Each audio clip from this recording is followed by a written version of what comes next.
So, terrible news from Argentina. 42-year-old civil engineer, father of a 4-month-old baby. Just because of his cell phone, he was getting mugged. They wanted his cell phone. Not exactly sure what happened. Doesn't really matter in terms of, did he give his cell phone right away? Did he try to resist?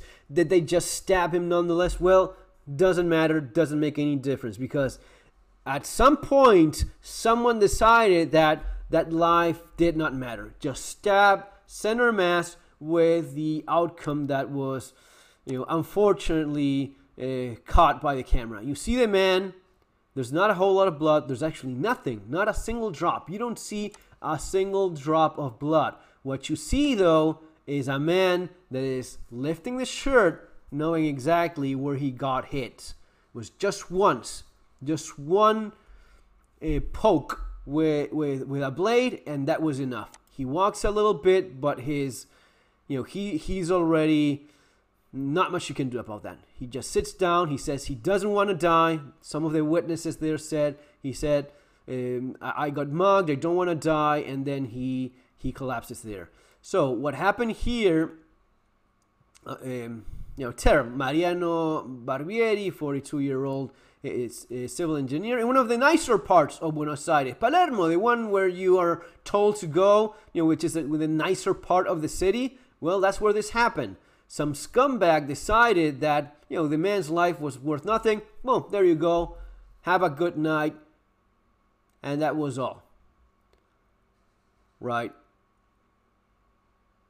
And this is stuff that I've covered in the channel before about how, and again, you don't need a specific blade. You don't need a tactical blade. You don't need a hunting blade like this one. Hunting blades are specifically made so as to finish off larger game. No, in this case, they actually found the knife. The knife was just one of the typical knives used all across South America. One of these Tramontina knives for steak. We eat a lot of meat in Argentina. Every single household in Argentina will have a bunch of those little knives. Those little Tramontina knives are just a very thin blade, serrated so as to cut meat.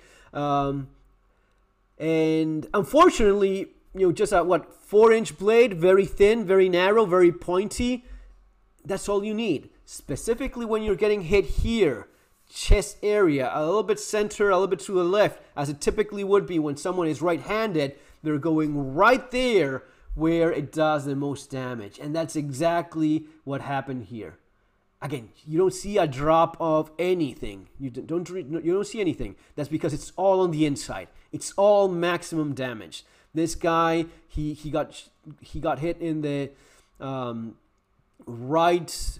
It actually explains here, the medics explain that he got hit in one of the cavities. El puntazo entró en la aurícula, so one of the top parts of the heart, and this started hemorrhaging on the inside. And man, there's not a whole lot you can do. Unfortunately, given how violent Argentina is, we have plenty of examples, such as this one. There was an American tourist visiting Argentina who got stabbed in the heart as well, and because he was lucky, because the surgeon in which he worked on him was kind of like a wizard, and he managed to stop the bleeding with his fingers from the heart while he was suturing, and the guy managed to fix this guy's heart in spite of being stabbed. So just very skilled surgeon. You just happen to have that kind of luck, and that's it.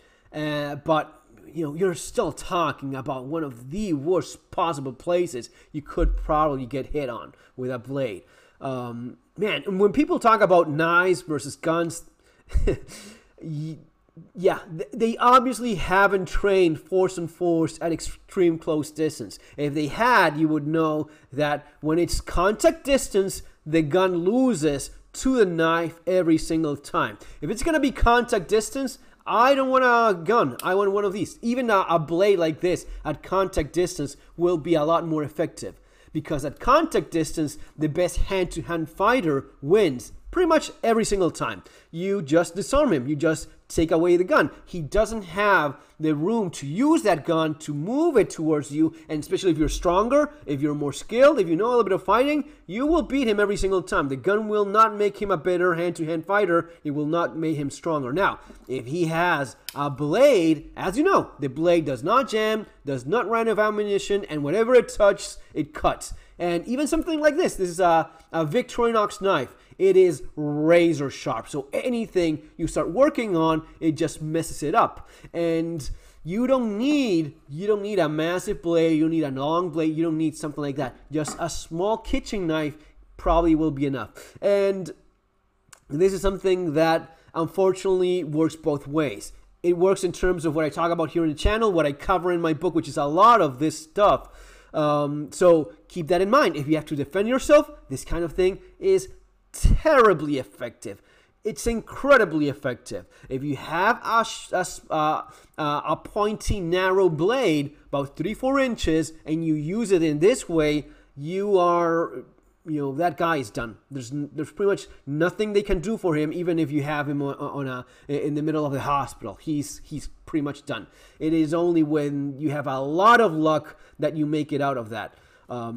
But on the other hand, if you go through something like this yourself, what are the lessons to be learned? Well, if you're being mugged, nothing is worth your life. Just give it up. A cell phone, wallet, how much money could you possibly have? You cancel the credit cards. Is it a hassle? Yes, it is. Trust me, it's a lot less of a hassle than even putting a couple rounds on a guy, where you probably will have to deal with legal issues that are just a lot more problematic than just what you had in your wallet. So avoid conflict at all costs if you can. Now, we're talking about the things where the one things you cannot replace: your life, the life of your loved ones. Those are non-negotiable. Those are when you use your tools, either these ones or whatever else you have on you, right? But if someone is mugging you just because he has a knife, he has a little steak knife, don't underestimate that. Keep your hands up, your distance. Tactical shooting, defensive shooting, one-handed, you go like this. Your hand, your fist, the ball of your fist covers your heart. It is by far the most delicate part of your body. Bullets or blades, doesn't matter. This is what you want to cover. I mean, there's people that have survived getting shot in the face, getting stabbed in the face. That's a lot more likely than surviving something that goes right here, right there. That is a lot more complicated. So keep your distance, protect the more vital parts of your body, and move around so as to make it more difficult for someone to hit exactly in that area. All right? And just, keep your head on a swivel. Avoid contact with these kind of people in the first place, if at all possible. If you have to, do your best to defend yourself with whatever skills, whatever tools you have available. The more knowledge you have, again, I'm not kidding, this is real stuff. As you see, this is stuff we've been talking about here on the channel for years now. The stuff that I cover in my books, that I explain, specifically in street survival skills, where I make where I have dedicated chapters about blades and the body and how these things go down. This is exactly what I was talking about there, right? So, super sad story, so unfortunate, and it just breaks my heart to see this yet again. Guys, prepare as well as you can, because this is real. It happens all over. It's not just in Argentina, and you know this perfectly well. See you next time. Take care.